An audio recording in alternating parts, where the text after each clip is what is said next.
The content is copyrighted by the respective publishers. For more information, please visit us on the web at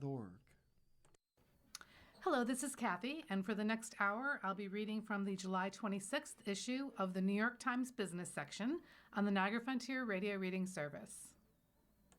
Someone used AI to write my biography. Thousands more such books are polluting Amazon. Who is behind all this drivel? I Got Slopped by Kashmir Hill. Recently, I received a strange text from a new acquaintance. "You have your own biography?" it read. "How did you neglect to tell me this?" This was news to me. I went to Amazon to investigate. There it was, a biography of Kashmir Hill, titled The Biography of Kashmir Hill, had been released nearly a year earlier in August 2025. My life story had a mottled brown cover and a publisher I'd never heard of before. It had no reviews until I wrote one, asking, as the subject of this work, if I could please speak to the author.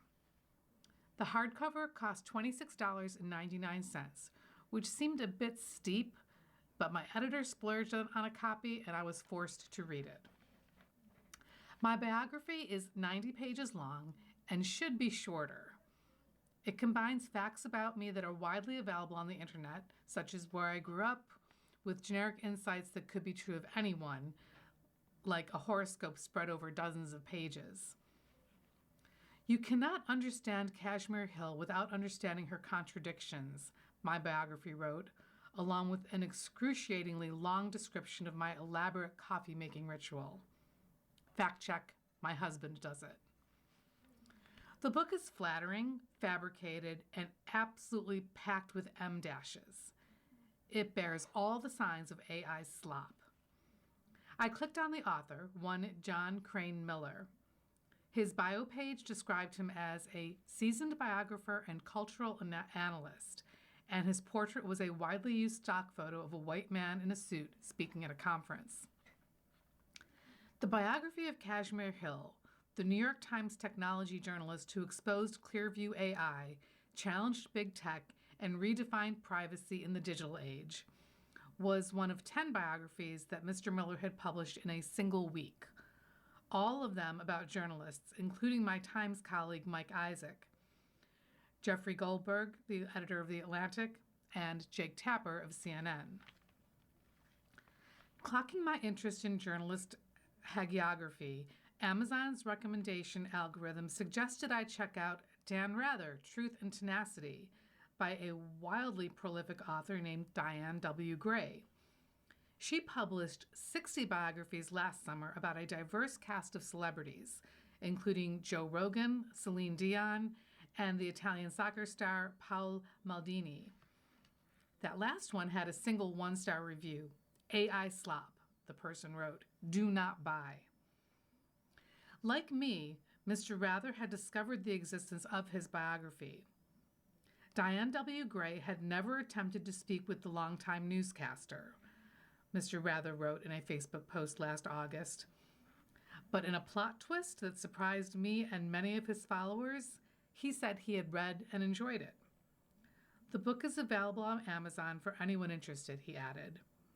Mr. Rather declined an interview about this. More than 20,000 people liked his post. As an author myself, I am all too aware that likes don't necessarily translate to sales, but surely a few bought the Rather book. And that, of course, is the hope of the people creating these. Make money fast influencers and passive income enthusiasts on Reddit have been spreading the word for some time. Use AI to write a book. If it sells, it's free money. Amazon does not mind if people hawk AI-generated books on its platform, unless they are truly and deeply terrible. Charlie Kirk, an inspiring journey of young political conservative and activist who fights for America, published in February 2025, became an Amazon bestseller after Mr. Kirk was killed last September, which means it probably sold thousands of copies. But after dozens of scathing reviews called it mind-numbing, a scam, and a disgrace, Amazon took it down. A spokesman for Amazon, Josh Flug, declined to comment on the book about Mr. Kirk, but said the company invested significant time and resources to ensure our guidelines are followed and would remove books that do not adhere to these guidelines. Among the reasons for removal is poor customer experience. That is certainly what I felt paging through my biography and reading that my love for my husband unfolded with the kind of slow certainty that tends to last during the easy exchange of book recommendations. Boring and wrong. It happened while singing karaoke. Two business school professors, curious about AI books and whether anyone actually likes them, gathered data about 10 million books published on Amazon over the last 5 years. They found that the number of ebooks published per month had tripled since the release of ChatGPT to more than 300,000 at the end of last year, from around 100,000 in 2022. Amazon said that its internal metrics did not show that level of growth, but would not share its figures. Because romance sells, the professors thought it would be the genre most susceptible to AI intervention, but instead it was nonfiction, a term that should probably be used loosely in this context. While AI-assisted books received lower customer ratings than human-made ones, the two deemed AI's entry into the market a positive development because the books were selling, if modestly. As economists, they told me they're less concerned with literary quality or customer satisfaction than with revenue growth and market expansion. 50 Shades of Grey is a wonderful book to economists because it brings a lot of value to consumers, said one of the study's authors, Imke Reimers of Cornell University, by way of explanation. My biography was no 50 Shades. The only punishing part was reading it. I wanted to find out who was writing these AI books and how much money they were making doing it. But there was a problem. My biographer did not want to talk to me. A man behind the AI. John Crane Miller had no contact information or revealing details in his bio. Knowing he combined meticulous research with compelling storytelling was no help in tracking him down. Mr. Flug of Amazon said the company did not provide contact information for sellers to protect their privacy. So I left that review politely asking the author who had invaded my privacy to be in touch. While I waited for a response, I kept hunting and came across yet another AI biographer named Bill Johns. In a news article, Mr. Johns had been identified as a made-up person by a bona fide, best-selling human author who was frustrated that AI-generated imitations, including a book by Bill Johns, were competing with his own extensively reported book. But Bill Johns, 70, was not made up. He lived on the Chesapeake Bay in Maryland and, unlike my biographer, was willing to chat. He has long curly white hair and the bronzed skin of someone who spends a considerable amount of time outside, retired in 2024 from his work as a cybersecurity consultant. Divorced and living alone with 2 Shih Tzus, he suddenly had a lot of time on his hands. He was curious about AI and decided to experiment with it. Almost everyone I know says they want to write a book, he said. It's a very romantic concept to sit down and toil page after page and paragraph after paragraph, but it doesn't make economic sense. It is hard to disagree with that, though I can't say I agree with Mr. Johnson's solution. Have an AI chatbot to do it instead. He spent a couple of weeks and $20 on ChatGPT to help him write about the history of hacking and published his first book, a whopping 651-pager, in March 2025. Of course, that was possible only because OpenAI, the company that created ChatGPT, had ingested the work of those romantic toilers, Wikipedia editors, Reddit commentators, book authors, and reporters like me. I must mention here that the Times has a copyright lawsuit against OpenAI though the AI firm says it is without merit. Mr. John's book on hacking, Ghosts in the Machine, sold only a couple of copies, but he was hooked. Bar money. Mr. Johns now has 445 books for sale on Amazon. He orders a paperback copy of each one and keeps them on 4 rotating white bookshelves that are crowded awkwardly next to a couch in his living room. They all feature a photo of him in a serious dark suit, which is AI generated. It was either that or put on a suit and take selfies, he said. The books are roughly organized by topic: sports, eccentric geniuses, famous bridges, alcohol, the Chesapeake Bay. These are topics that interest the eccentric Mr. Johns, who has a view of that bay from the well-stocked tiki bar he built in his backyard. It features a large-screen television ideal for watching sporting events. A lot of books never sell a copy, he conceded during an interview at his home in June. But he does sell a few hundred books per month, each earning him roughly $7. A majority of his sales are physical books, which Amazon prints on demand, though I'd wager that the people buying them do not realize that. The holiday gift-giving season was good to Mr. Johns. He sold 821 books for a profit of almost $6,000 per the Amazon sales report he showed me. I wouldn't characterize them as flying off the shelves, he said, but it's bar money at least. I wondered how many drinks my biography had bought for John Crane Miller, but he still hadn't replied to me. I had taken the biography of Kashmir Hill with me to Maryland and asked Mr. Johns what he thought of it. He flipped through the thin volume and scoffed. "There's not a lot of content here," he said. "I could do this one by noon." He said I deserved a 400-page book, and although he generally makes books only about dead people, offered to write it. I laughed, maybe a little hysterically, and declined. We went into his home office, which had 2 curved screen monitors and a mechanical keyboard with snazzy rainbow backlighting. Mr. Johns sat down and showed me how he would typically start writing a book. Into ChatGPT, he typed, "If I were to write a book about Kashmir Hill, what would you recommend as a frame?" He then asked for a table of contents as I looked on nervously. Usually, he said, he does a little more research first, gathering links to relevant websites, giving those to ChatGPT, and asking it to identify historical, economic, and cultural anchors for a book. He has ChatGPT draft each chapter, but bit by bit, because if you ask for too many words in one go, he said, it starts drifting and hallucinating.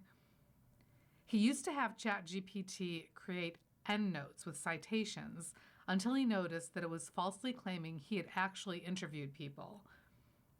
My biographer had no such qualms.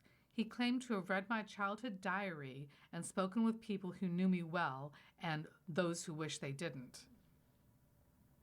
Mr. Johns reads what ChatGPT produces, pushes back if he thinks it needs changes, and then copies and pastes the text into a Word doc. He aims for 10 to 15 chapters, a length that works out to around 300 pages, and then uses Amazon Kindle's Create app to convert the text into an ebook manuscript. He has ChatGPT generate a cover image, generally vastly superior to the plain one on my biography, and then uploads it all to Amazon, which does not charge for the privilege. His goal has been to write 10 books per week, which is the maximum Amazon allows. I asked if he read his books.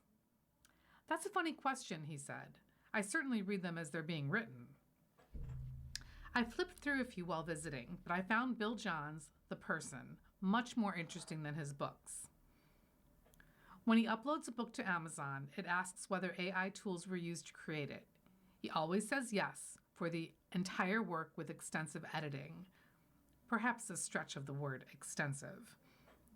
Buyers of his books might like to know about that AI use, but Amazon does not reveal it to them. The Authors Guild has been lobbying Amazon since 2023 to label AI-generated books, said Mary Rasenberger, the group's chief executive. Amazon is resistant, she said, because it does not want to punish those who are honest about using AI while rewarding people who lie about it. Amazon declined to comment. Ms. Rasenberger herself inadvertently bought an AI slap book on Amazon about the art of conversation. There was not a single interesting point that the book made, she said. AI is just a word prediction machine. There's no thinking, no real creativity, no soul behind it. You are listening to a reading of articles and features from the New York Times Business section on the Niagara Frontier Radio Reading Service. The new kitsch? A group of academics recently made a provocative argument. What if AI slap is good? Eamon Doughty, a philosopher of science at Purdue University and one of the authors of a paper called Why Slop Matters, said AI brought joy to people who wanted to create something that very few other people would find interesting, like images of their friends in historical scenes. People get an enormous amount of enjoyment and satisfaction out of creating stuff if it's low effort, he said. People who want to be creative but might not be very good at it can turn to AI and find a bunch of barriers removed. The paper also suggests that maybe AI content isn't, or isn't always, the aesthetic abomination critics make it out to be. Most people complain about AI writing, but when given blind tests of a few paragraphs, they have sometimes been found to prefer it. This could also be a result of what's called a sip test fallacy, the phenomenon that explains why people prefer the sweeter Pepsi to Coke in a quick taste test, but reverse their choice when they have to consume an entire can. Anti-slap criticism, the academics argue, resembles that levied a century ago against kitsch, mass-produced commercial art like magazine covers and comics. Maybe AI slap will one day be held in higher regard, in the same way Norman Rockwell's Saturday Evening Post illustrations are now appreciated, despite having once been viewed by the elite as soulless and tacky, a description that might serve as an accurate blurb of my biography. I was curious what readers thought of Mr. Johns' AI kitsch. He got 5 stars from one reviewer, but she had not read the book. It had been a gift for her husband, and he, possibly a 5-star spouse who did not want to hurt her feelings, seems to enjoy it, she wrote. The reviews from people who had actually read the books were brutal. One of the worst books I've ever purchased, one reader said. Boring, verbose, and repetitive, another said. If you are looking for a great college football book, this is not it, said a buyer of Mr. Johns' College Football Dynasties, one of his most popular books over the holidays. This book is littered with mistakes throughout, and the author tends to ramble on and be very repetitive. Mr. Johns says if he reads a 1-star review and decides that guy is right, he'll take the book down. I don't take them personally, he said of such reviews. Why would he? He didn't, technically speaking, write the book. My own biographer did not seem to like my review, asking him to contact me. Soon after I posted it, the biography of Kashmir Hill disappeared from Amazon, as did all of his other biographies. Everything by John Crane Miller is gone from Amazon. Only his author page remains. Strategies by Jeff Sommer. Politics and investing is probably a bad mix. Evidence on several fronts suggests that the old-fashioned apolitical approach is still working well. At his second inauguration, President Trump made it clear that big business had a special place in his presidency. He placed Elon Musk of Tesla and SpaceX, Jeff Bezos of Amazon, Mark Zuckerberg of Meta, Sundar Pichai of Google, and Tim Cook of Apple in front of cabinet nominees like Robert F. Kennedy Jr. And that was just the start. Since then, Mr. Trump's policies have given businesses, including his own families, priority over other concerns and have blurred traditional lines between commerce and politics. The president has accepted gifts worth millions, held onto a stock portfolio that made 3,600 trades and increased his family's net worth by more than $2 billion through deals and investments, including $1.4 billion from his family's cryptocurrency business. This month, Trump Media and Technology Group, his family's social media platform, started selling early access to market-moving presidential announcements. Democrats have accused Mr. Trump of corruption. The president denies that, dismissing concerns about apparent conflicts of interest and saying he is bounded in all he does by his own morality. What should ordinary investors make of all of this? There's no doubt that Mr. Trump is behaving differently from his predecessors and that insiders have an advantage.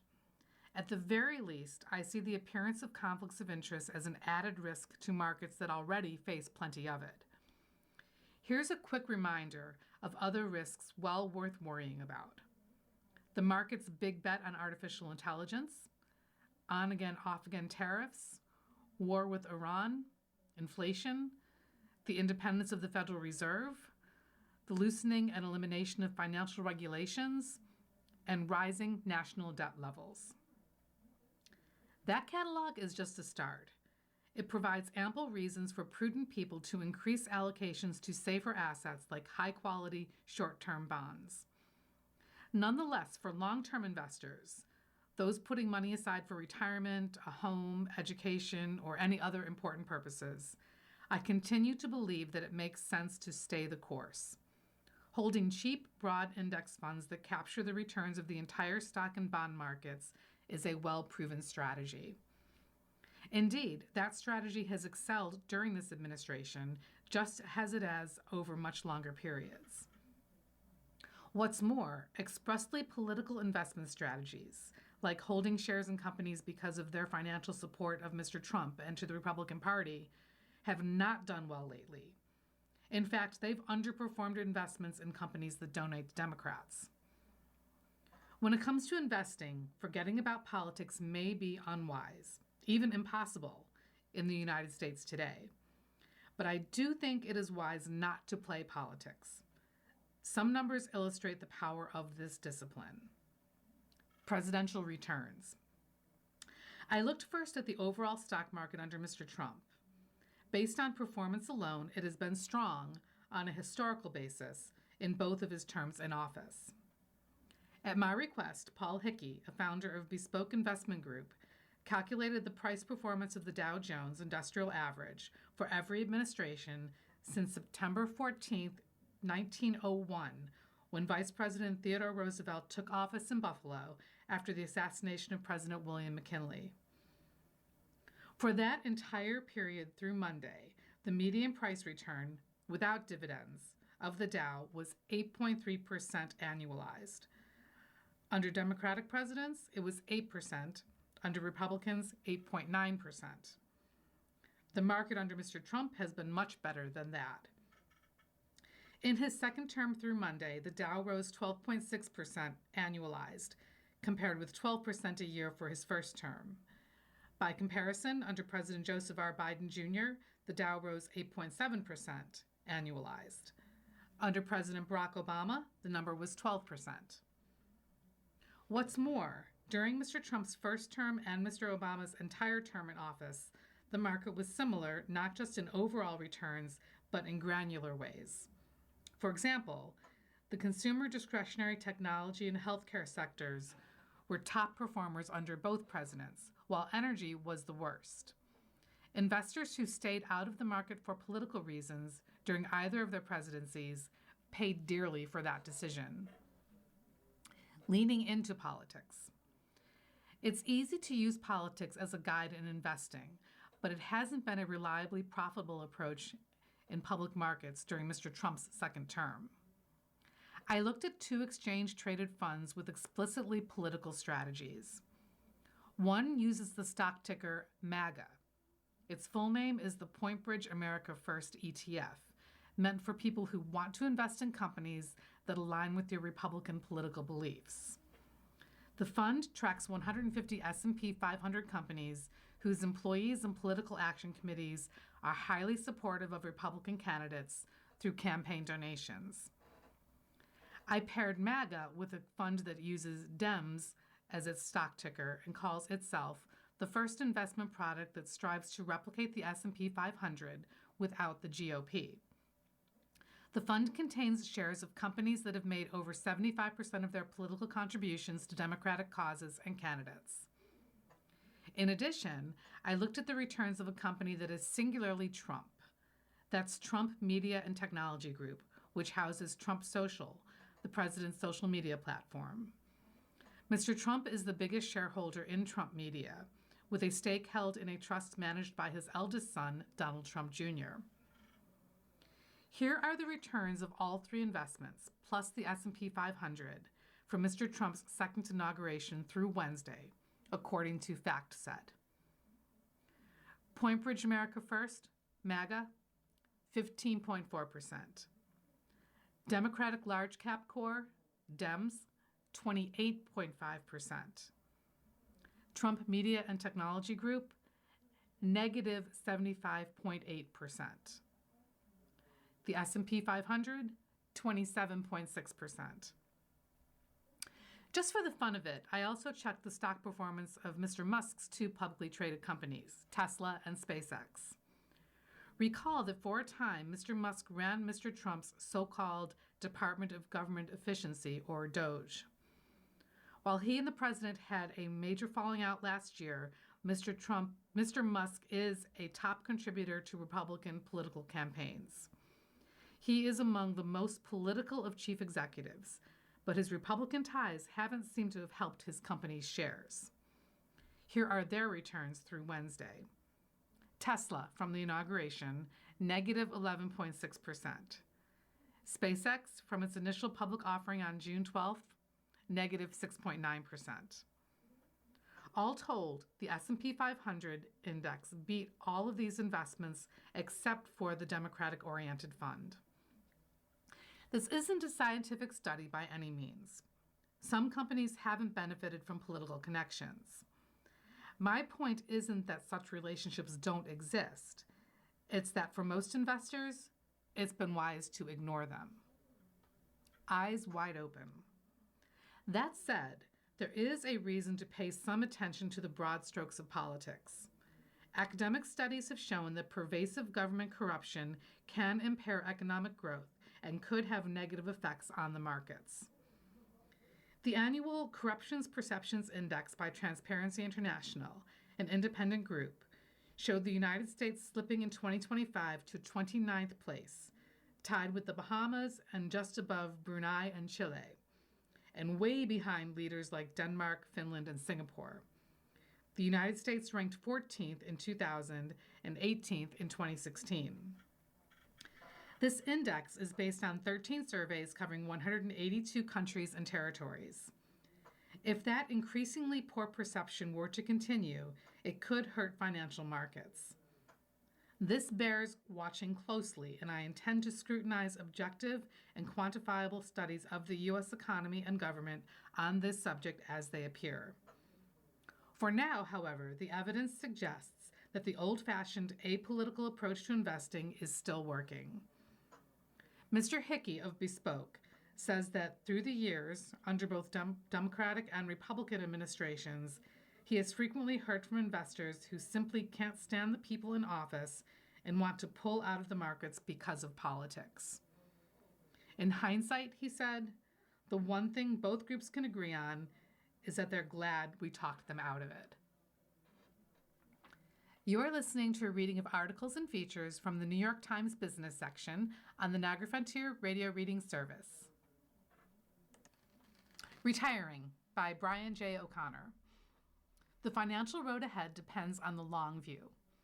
Figuring out how you want to spend the rest of your life and setting goals is job number one. How much time is 20 years? It's the same amount of time since the dawn of what was once called Twitter. It's the same number of years since the premiere of Da Vinci Code and the debut of a promising newcomer named Taylor Swift. And it's the number of years that many older Americans leaving work today will spend in retirement. On average, 65-year-olds are living longer than ever, an estimated 18 and a half years for men and 21 years for women, according to the Social Security Administration. That's 5 years longer than in 1970 for men, a gain of 41%, and nearly 4 years more for women, or 23%. Retirees in good health with adequate financial resources may spend as many years in leisure and other non-work activities as the total time their grandparents remained alive after turning 65. Those 20 years or more can leave people who haven't planned their retirement with a lot of suddenly empty time to fill. Most people have never been retired, so they can't connect their present reality with their own future unknown reality, said Michael Cruz, author of the retirement book Saturday Every Day and chief executive of North Texas Wealth Management in Allen, Texas. The biggest question that people miss is the goal setting and lifestyle for retirement, he said. In retirement, you still have to figure out what's really important to you, and people just aren't having those conversations. Like Mr. Cruz, an increasing number of financial planners now say the most important retirement question to answer isn't your net worth, your marginal tax rate, your gift tax exclusions, or expected longevity. Instead, it's this: how do you plan to spend your time? Decades ahead of you. With more than 4 million baby boomers turning 65 this year and next, and with some people's retirements lasting 30 years, what retirees plan to do, where they plan to do it, and how that will define their post-work lives has become the linchpin of their financial decisions. That's different from the traditional money-first approach. It's not necessarily about optimizing your finances, it's about optimizing your life, Mr. Cruz added. The real question is, how much can you do in your life and not run out of money? Figuring out how much she could do didn't present a challenge for Liz Cloman, 64, of Trumansburg, New York, who spent 26 years with the Parks, Recreational, and Youth Development Programs for nearby Utica and surrounding Tompkins County, including her last 10 years as director. Ms. Cloman was a competitive swimmer starting at age 5, returning to it around the time she turned 40, then added triathlons and other physical activities. After injuring her back, she discovered Pilates and became certified to teach Pilates and yoga. It was my little side gig, Ms. Cloman said. About 5 years before she retired, she was working with a leadership coach as part of her job. He said, "You ought to put together your Liz 2.0. What is it you want to do?" I started thinking it would be really cool to have my own studio to teach more yoga and Pilates. So that's what I did. After she and her husband met with a financial planner, Ms. Cloman retired with a pension at age 62. She found free consulting from the Binghamton Small Business Development Center to guide her through the startup process. After arranging a website, business insurance, marketing materials, and registration software, Ms. Cloman rented space at a local gym for a minimal fee, which she covered with earnings from her classes. Because I didn't require any equipment, I was able to get up and running for under $1,000, she said. 2 years later, Ms. Cloman and her husband, Neil, 67, turned a rental home they own into her fitness studio. Besides teaching her classes, she travels to Costa Rica and other locales to teach at resorts. Her husband, a retired pilot, is starting his own small boat charter business. He started receiving Social Security benefits. Ms. Cloman is holding off. We looked at when we might take Social Security and potential inheritances, Ms. Cloman said. Our planner mapped it out and said, you can retire and do these things you want to do now. Other retirees stop working entirely for a while and then return part-time or as consultants, aiming to balance the social and mental stimulation with shorter hours and less stress than a full-time job. An AARP study published early this year found that of the 7% of retirees returning to work, 15% cited boredom as the reason, with 14% saying they were motivated to help others. Still, nearly half said they needed the money. People unretire, I think, largely because it was part of their plan to do that all along, said Jeffrey Sanzenbacher, a research fellow at the Center for Retirement Research at Boston College, who said that academic literature finds that nearly a quarter of retirees unretire at some point. They're stressed, they're done, they retire, and at some point they're recharged and they come back to work, especially the more educated group where there's not a physical component to the job. Work that is physically demanding and low-wage jobs extend inequality in the labor force to inequality in retirement, too, denying the benefits of a lengthier retirement to many older Americans. Mr. Sanzenbacher added, Black and Hispanic Americans, or people who live in multi-generational households where they support parents or children and grandchildren, are among the groups most likely to keep working well past retirement age. The expectation of longer lives post-retirement applies if you are a white-collar worker. That increase is very much seen in people with middle-class and better jobs, said Ruth Finkelstein, Executive Director of the Brookdale Center for Healthy Aging at Hunter College. Low-wage workers are facing exactly the same retirement they always have. They're likely to have their health deteriorate before retirement age and continue to deteriorate. And some of those retirees, she added, will have to keep working despite their declining health. Envisioning phases. A retirement of 20 years or longer can cover 3 phases. An active, healthy phase right after leaving work, followed by a period of less activity, and a final period when retirees settle into a lifestyle with little activity near the end of life. Phase 1. If they have the resources, this is when retirees should travel before illnesses or ailments show up. Conventional wisdom once held that spending dropped after you left work, but later research found that spending actually increased as retirees took up new hobbies, traveled, relocated, and pursued other long-delayed plans. Phase 2. After 10 to 15 active years, physical reality catches up with 75 or 80-year-old retirees. Those who were working part-time have typically finished but still have time for family, friends, and social activities. Spending tapers off. Phase 3. After an additional 5 to 10 years, retirees typically stay closer to home with less activity and may develop more serious health issues that can lead to large medical bills. As of 2025, the median cost for non-medical caregiver services at home was $80,000 a year. Corner Office by Jordan Holman, keeping his eye on the app and on Trump accounts. Vlad Tenev, Chief Executive, Robinhood. The founder and leader of the trading platform has been expanding its financial offerings, including credit cards and access to the predictions markets. Robinhood, a digital brokerage firm built during the era of disruptor brands like Uber and Airbnb, found major success when Americans started trading stocks and cryptocurrency for entertainment during the COVID-19 pandemic.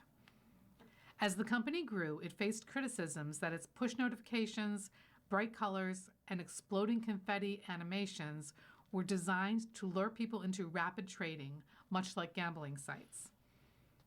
The company has removed some of those features, but critiques that its platform could exploit inexperienced investors have become more pertinent with the rise of prediction markets, which Robinhood has incorporated into its app. And many people still associate Robinhood with the freewheeling meme stock phenomenon, in which it played a major role. Now it's trying to be known for much more. It's one of the companies selected to run new Trump accounts for children, putting Robinhood in a position to build closer ties with the next generation of investors, and with Washington. Trump accounts, written into the tax code as 530A accounts, offer children born between 2025 and 2028 a deposit of $1,000 from the government into a tax-deferred investment account. Parents can manage the accounts through an app that Robinhood helped build. Vlad Tenev, who founded Robinhood in 2013 and serves as chief executive, sees the partnership as another way to expand financial access more broadly. The app's 27.7 million users can trade stocks, options, and crypto without paying commission.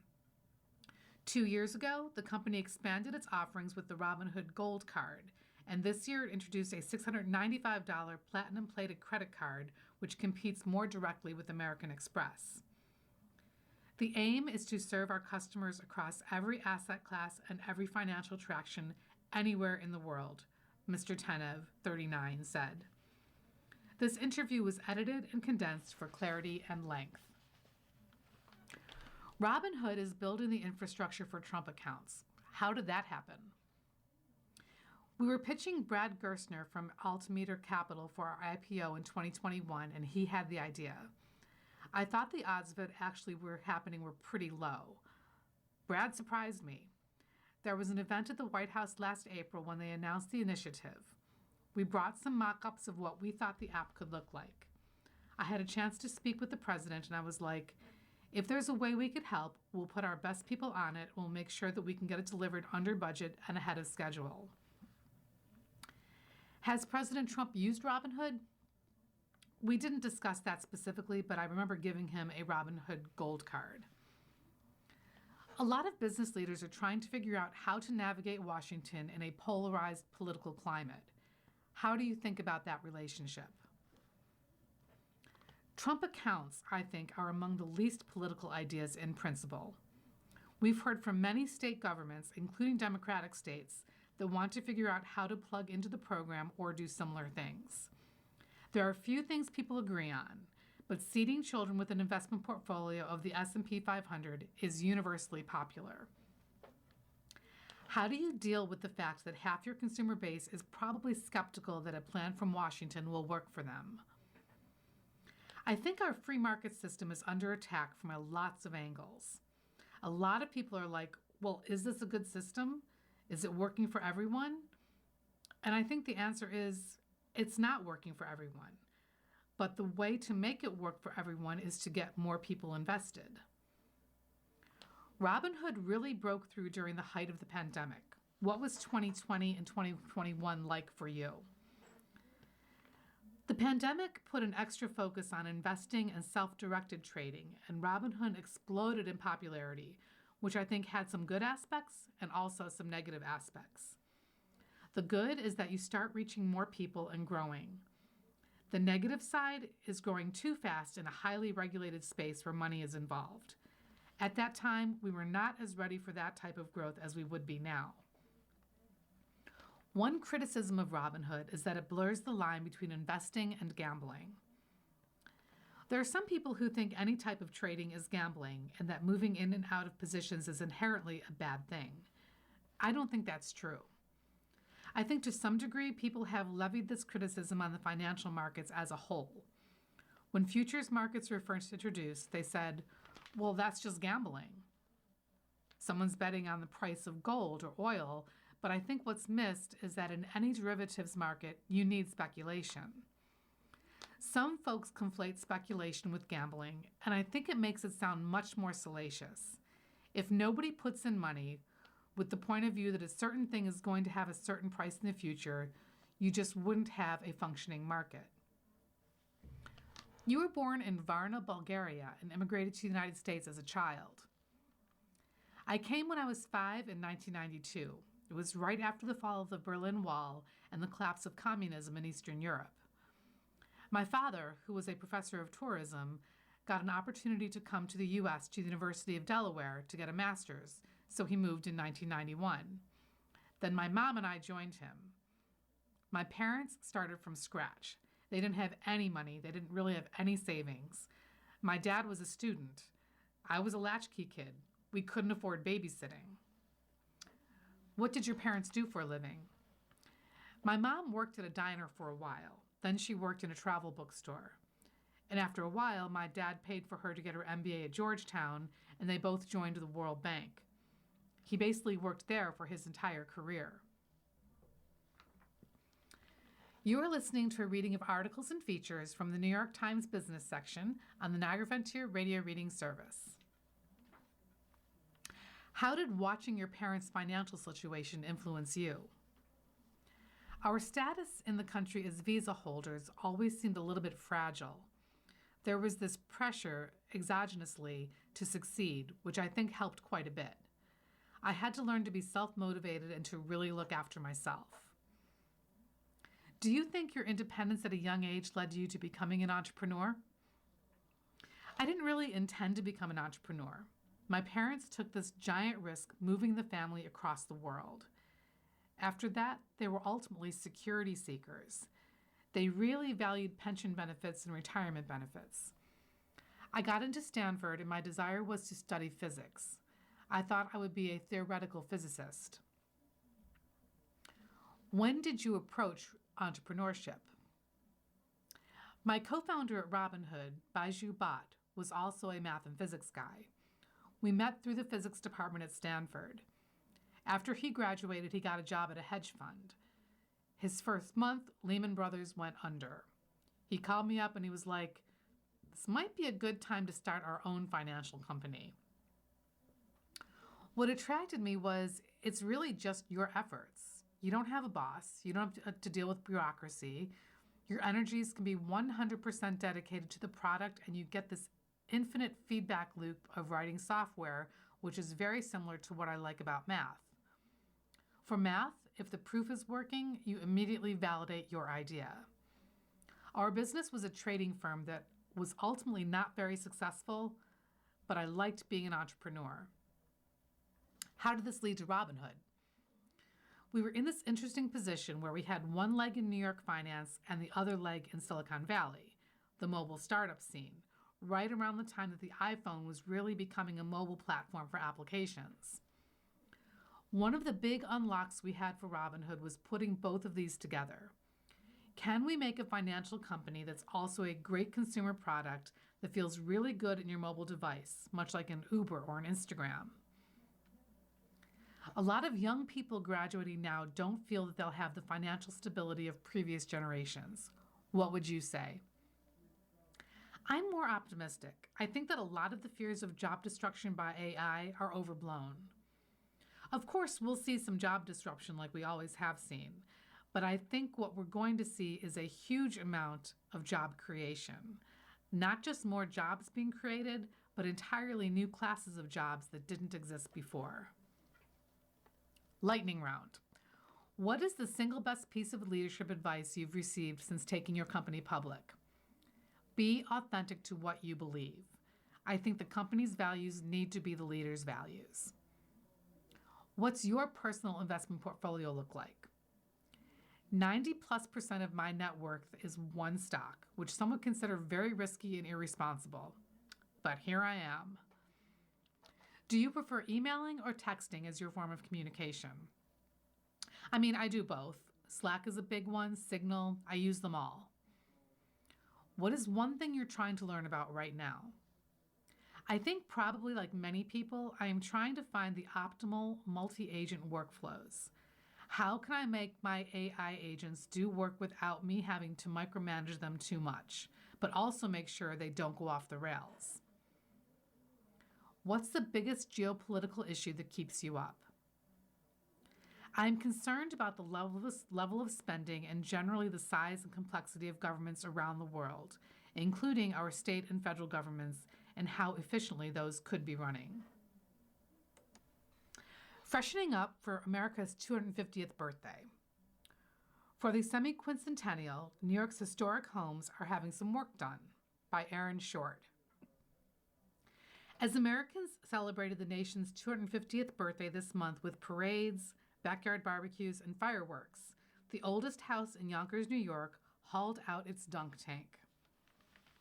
State Parks officials at Phillips Manor Hall, the Georgian-style mansion once owned by a prominent loyalist family, had museum staff members dress as King George III to perch on a 500-gallon tub while the public hurled balls and epithets at the much reviled monarch for $1 a toss.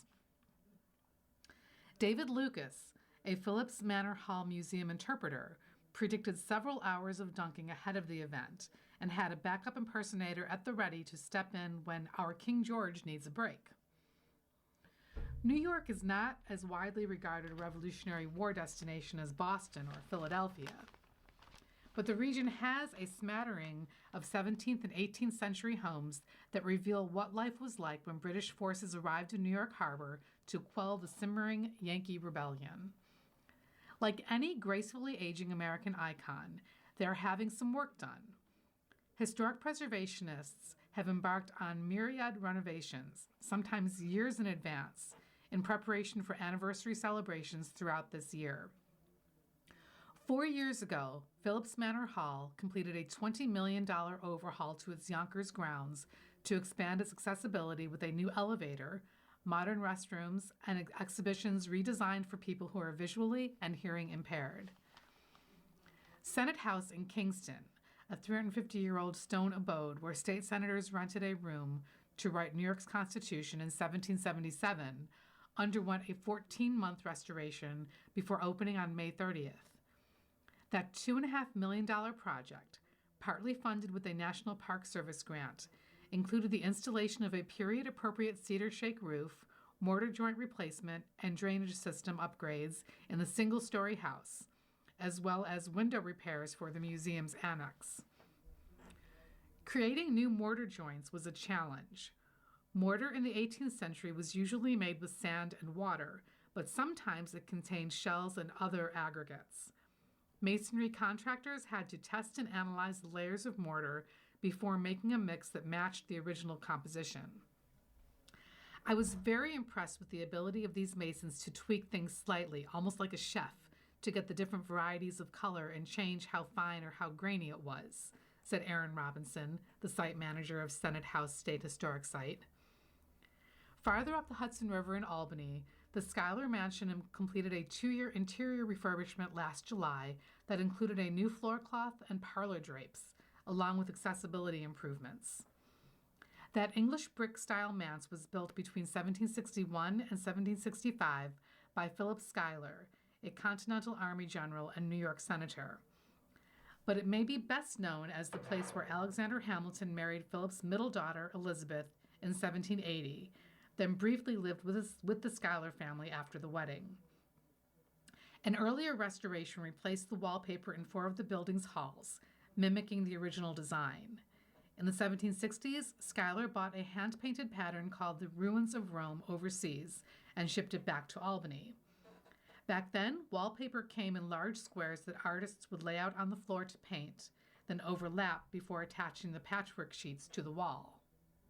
By the 21st century, the pattern existed in only 2 other places in the country, the Metropolitan Museum of Art and the Jeremiah Lee Mansion in Marblehead, Massachusetts. So the park staff dispatched a photographer to take nearly 100 pictures of the intricate illustrations. Then the Schuyler Mansion's conservator used architectural design software to make sure the images would fit on our walls. Our conservator worked over a long time to come up with the color, said Heidi Hill, the historic site manager of Schuyler Mansion. The Met's was garish, and the one in Marblehead had tans and gray drawings of the ruins, so she melded them together into a very light, warm yellow. The entire process took about 6 years. Schuyler shipped hand-carved blocks made in Scotland to Albany for his parlor's papier-mâché ceiling. To recreate the look, Schuyler Mansion staff members worked with Ithaca College students to map out the ceiling with 3D laser scanners and analyze the shapes under the paint layers.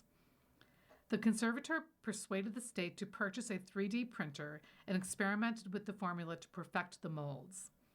They then made the papier-mâché, formed it into the molds, and glued the final product onto the ceiling. New York's most extensive historic reconstruction is at the Morris Jumel Mansion, Manhattan's oldest residence, where George Washington plotted the Continental Army's defenses in 1776. The British military officer Roger Morris built that wooden Sugar Hill Mansion in 1765 as a country getaway for his family, but only used the estate for a decade. When the colonists declared independence in July 1776, Morris fled to England while his wife, Mary Phillips Morris, and her children moved to Yonkers. Months later, rebel forces commandeered the house, and Washington set up his temporary headquarters on its top floor. The house closed to visitors in March while the Historic Trust of New York began a $10 million restoration to replace the roof, repair deteriorated wood throughout the exterior of the house, including its 4 columns, stabilize its foundation, and restore windows. An access ramp will also be attached to the back to make the site fully accessible. Park officials plan to reopen the mansion in the fall, and the grounds remain open in the meantime. The Morris Jumel Mansion's executive director, Catherine Hughes, said the site's link to Washington at a turning point in the war ensured it survived fires and neglect across several centuries. These structures have stood the test of time because of that deep connection to Washington, she said. It became a national joke that wherever Washington put his head down was somehow marked as famous. But it's true. He was in so many places. $124.5 million. The domestic opening weekend ticket sales for The Odyssey. The Odyssey, Christopher Nolan's retelling of the ancient Greek epic, topped the year's domestic box office charts for live-action films in its opening weekend. The movie was on track to bring in $124.5 million in ticket sales in the United States and Canada for 4 days through July 19th, according to RentTrack, a film data service. Though the cast is filled with stars, including Matt Damon, Anne Hathaway, Robert Pattinson, Lupita Nyong'o, and Zendaya, the film's director is central to the draw, the New York Times Barnes reported. Christopher Nolan is the only filmmaker working today who could take an ancient story like this, attract a cast as sprawling and accomplished as this, and make it a pop culture event. David A. Gross, a film consultant who publishes a newsletter on box office numbers, told Mr. Barnes. The success of the film is contributing to a comeback for movie theaters. After a rocky few years, box office revenue is starting to stabilize. Domestic ticket sales have hit roughly $5.4 billion this year, up 10% from this time last year, according to RentTrack, reaching the highest total since 2019. Audiences have been clamoring to see the movie, the first commercial feature film shot entirely in IMAX theaters. Many of those theaters have sold out screenings for weeks. When we look at our pre-sales for the next 5 weeks, we've sold out shows in IMAX film in week 5 for a lot of theaters, so this thing is going to play, Rich Gelfond, IMAX's chief executive, told Mr. Barnes.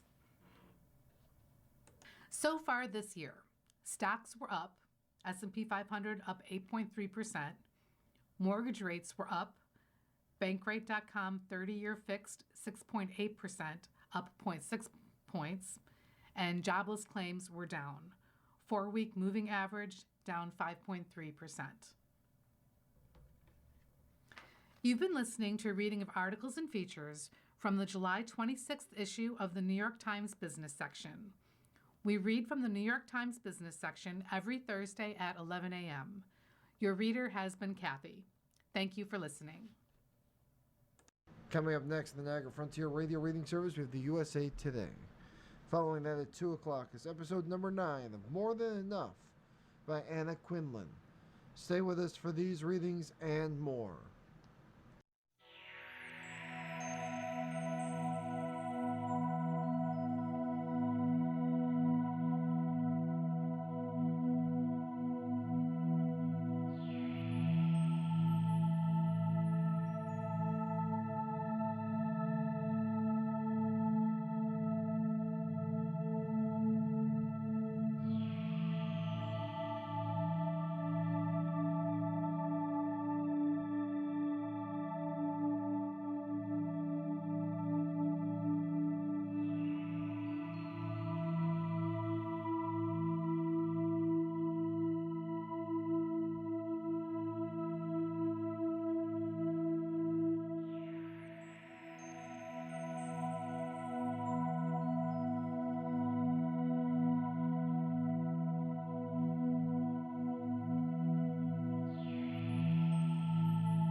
The following program is intended for listeners who are blind